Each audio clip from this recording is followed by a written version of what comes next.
Hi, everyone. My name's Justin, and I'm here with another case study. And today we have Ashley East, who's the Special Events Coordinator at the Dunham School. Ashley, how are you doing today? Doing great. How are you? Amazing. I'm excited to be here with you today. So to get started, I'd love if you could just introduce your role, the school you're working at, and anything else before we dive right in.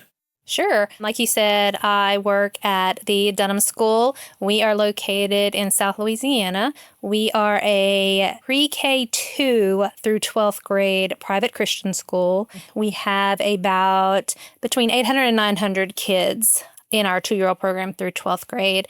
I work for part of the development team as their special event fundraiser. So we do about, 10 events a year. Some are really big, some are really small, and then a bunch of little teeny ones throughout the year. Amazing. And could you tell us, a little bit more how much you raise, what's the big flagship event or multiple, and just give us a little bit more context before we dive in. Sure. We have about 3 large events. Our first one is a big gala that we have each fall. It raises money for our entire school, academics, athletics, fine arts. It raises about $150,000 each year. It is your typical live event, silent auction, live auction, raffles, a big party, which is attended probably about 250 people attend that event. And then we have our golf tournament. Our golf tournament raises about $30,000 a year, and it supports our alumni association. And then we have our big carnival in the spring, and that's our one big event that brings the entire community together. Everyone from parents, kids, students work it, grandparents, and it has been raising about $30,000. We're in the process of rethinking that event to try to even get some more funds raised. But those are our big flagship events throughout the year. Amazing. It sounds like they're really well spaced out too to keep that engagement going, which I love to hear. I did notice the silent auction was quite large at your first event. Did you want to touch a little bit on that? Our silent auction, we have about, 180 items that we put in. It's growing every year. We have a great committee that helps us with that. The prices on our silent auction could be valued at anywhere from $40 to $5,000. And that is really where most of our money from that event comes from. We make probably anywhere from 60 to, I think we topped out one year at 80,000, just depending on who's bidding. And that's really interesting because you're about 150, so that's about half your revenues from that silent auction. So it's really important for your organization specifically. We don't see it as 50% usually. It's usually lower. I just wanted to kind of key in on that and ask how you get 180 items and organize all that. A great committee. I have some people on my committee that have lived in Baton Rouge their whole life. Their contacts go well beyond my phone contacts. Also, what has helped us is our board of directors. We've really pushed them to get involved. Our board of directors are men and women who really are in the business community here in Baton Rouge, and so they have a lot of contacts too. So we've worked really hard with getting them involved in that as a way they can support the school. And they've come through everything from gift cards to big items such as leadership events that business owners want to attend. Amazing. I'd love to come back to that at the end because I try and pull out, something unique that you've done exceptionally well that when other event planners watch, they can kind of pull that from it. But just to dive in here, what were you doing before Trellis? What were you using? What was working? What wasn't working with that? When I came on board in this position, we had just signed on with One Cause. So we were with One Cause for 5 years. I think. I am not sure the software before One Cause. So that is the one I'm most familiar with. And how did you like using that? What was the experience like? It worked well. I do believe it provided a lot of things that we just didn't use. And so I just didn't find it the perfect fit for us. And I guess probably my biggest complaint in why I switched, honestly, or was looking for someone to switch to, the reporting on the back end was not easy. It was highly frustrating for me and some of my other committee workers that just couldn't pull reports quickly. Then you started looking for alternatives. And how did you hear about Trellis? I actually think Paul reached out to us it might have just been a cold call. And since I was looking or not happy, I gave him a call back. Love it. Great. Love it when the timing works out. And when you started looking into Trellis, what was kind of the main reasons why you decided to move forward? Y'all are the only one that integrates with Razor's Edge. And that is something, I'm still somewhat new to Trellis. This is our first year with y'all, and I've been extremely happy. It's very user-friendly. I have not gotten to the point yet where I am an expert on that RE integration. I'm still learning. That's what kind of sold us was Razor's Edge. And why is that so important to you? Our accounting department uses that. They don't want to switch. But as a development team, we want to be able to go into a system and be able to pull up at any time, oh, this donor attended this event, or this group of donors, this demographic loves to attend the golf tournament specifically with our sponsors. All the information the school is gathering goes into Razor's Edge, and we wanted to be able to see at just a few little clicks of a button how they were investing in the school, beyond dollars given. Yeah. And 180-ish auction items, you want to see who won those right in your system at any point, right? So, yeah. And I think on the events module level, we can show participation. If you have 3 events, they might not come to all of them, so you can see who participates in what. So that's great to hear. And then you said also user-friendliness. What about that specifically? Downloading graphics, pulling reports. I can go in and see at any time who bid on what, who gave covered fees, who is doing those little extra things, who's buying a food ticket versus bidding on the auction item. Very easy to pull a report at any time I want it, and I can manipulate those reports any way I want to include information or not include information. Amazing. That's great to hear.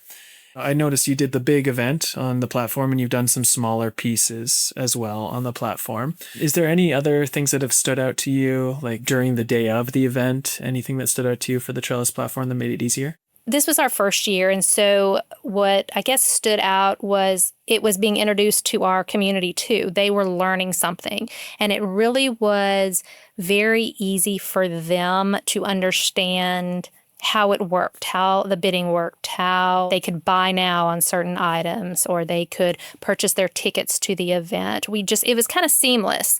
I was very nervous to begin with because in the past with other software systems, for our big gala, I've had a person who I paid extra to attend the event to manage the technology aspect of it in case something were to go wrong, or enter my live auction winners as it's coming. Well, that was put on me this year, and it made me very nervous. However, it was extremely simple. I didn't run into any issues, so it was great not having to have that extra fee added on to my expenses this year.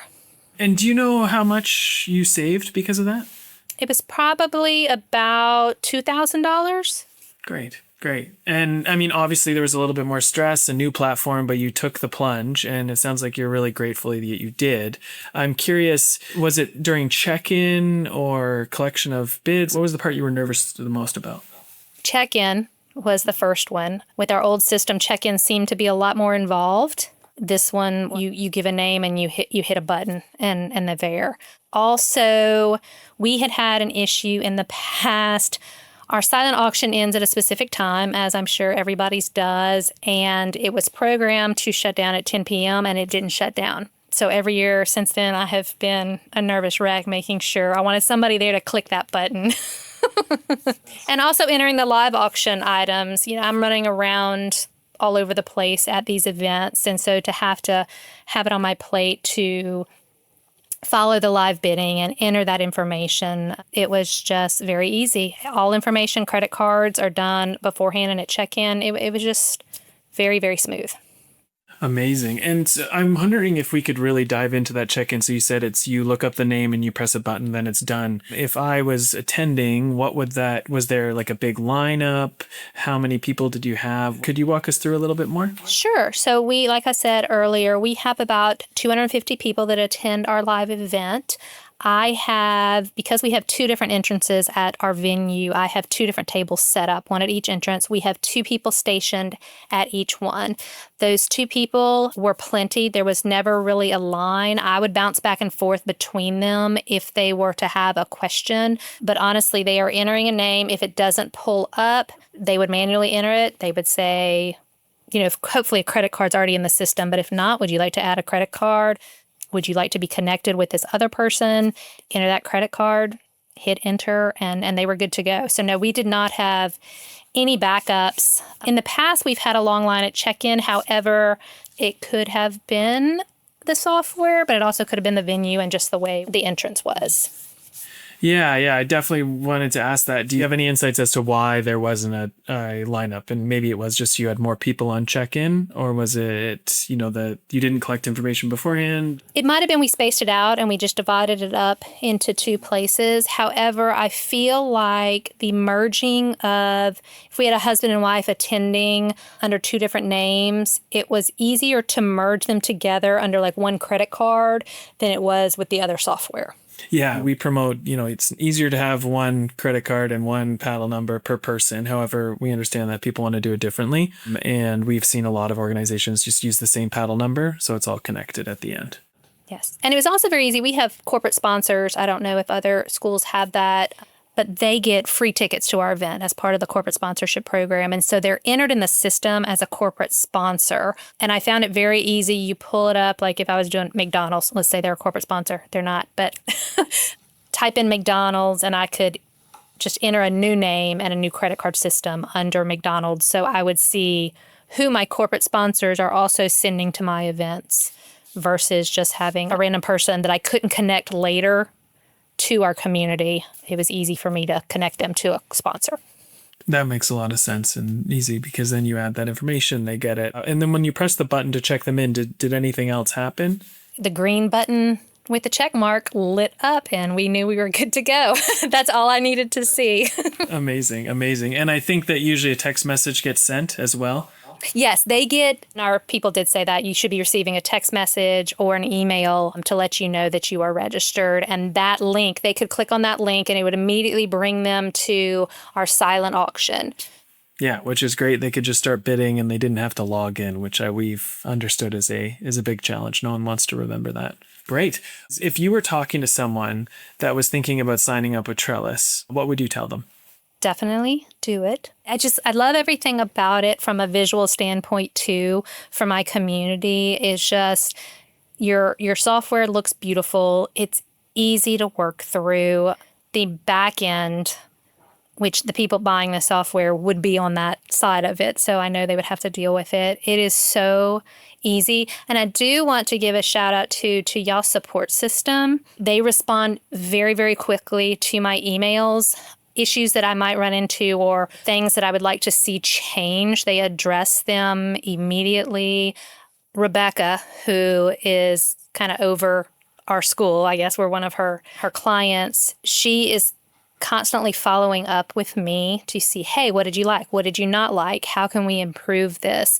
And I know one of my big complaints, they've already addressed it and they have assured me that they are taking care of it for next year. So I did appreciate the support and how quick their response was. Amazing. That's great. Was it around emails and check-in by any chance? The issue I had? Yeah. It was actually with the bidding. Yeah, I wanted a default to make on my end to make it anonymous. That was the one thing my community, it was not quite clear how to make their bidding anonymous. So anyway. Yeah, I think it was just launched. If it's not launched yet, it'll be very, very shortly. So, definitely in time for your next big event. And you're not the first person. And that's why I wanted to lean into the feedback. We're not perfect and we try and listen and learn. And so I really appreciate that feedback. We can't action everything, but if we hear enough people say it, which that one was definitely one of them, we get to it right away. We talked about our big events. There are some smaller events where I might just do ticketing or I might just want to sell a t-shirt or something like that. Very easy to work with versus like you might have some software already that's built in. Like you can do events through Razor's Edge. However, it just doesn't give you the excitement, I guess, that you're software presents to the community. And I think that's really, really important when you are trying to sell anything, is to be able to push your brand visually to the community. And so I like the software too for just the small, tiny little events too that we did throughout the year. Amazing. Yeah, that's good to hear. And you're used to it and the reporting's all there. So it makes a lot of sense. Great. So I know at the start we talked about how you had this big auction and committees and board of directors. They were business owners and things like that. I'm just curious if you could kind of add any more context or anything so other people that want to maybe grow their auction from their 30 item to hundreds like yours, what would you tell them to do? What would be like the one thing that they could do this year to increase that? Cold calls, get on the phone, email. There's so many businesses out there that are willing to give back to schools, especially they want to support the community. So just making the ask. A lot of businesses, you can do it through email, reaching out to their marketing department, and which also helps just building relationships with the school. Making those simple asks have kind of led us even to corporate sponsorships, people that want to be engaged that aren't. From a school perspective, knowing your parents, I think, is really important and what they're involved in, which goes back to working, maybe coordinating with volunteers within your school. I don't know if schools have separate fundraising and then separate volunteer organizations, but kind of feeling them out. One thing we do, we promote all our events through our Parents Association. Our Parents Association volunteers, they're the connection. They're the eyes and the ears of our community. They're the ones giving us feedback, and they also give us those contacts saying, have you thought to reach out to them? And then there are a lot of national places that will also give to schools. Ask early would be some other advice I have. What's challenging for us is our fiscal year runs from July through June. When you're asking for items, a lot of people, it's that calendar year, January through December. And so our auction is in fall. And we've learned you cannot wait till the fall to make these asks because they have already reached their quota and they have nothing left to give.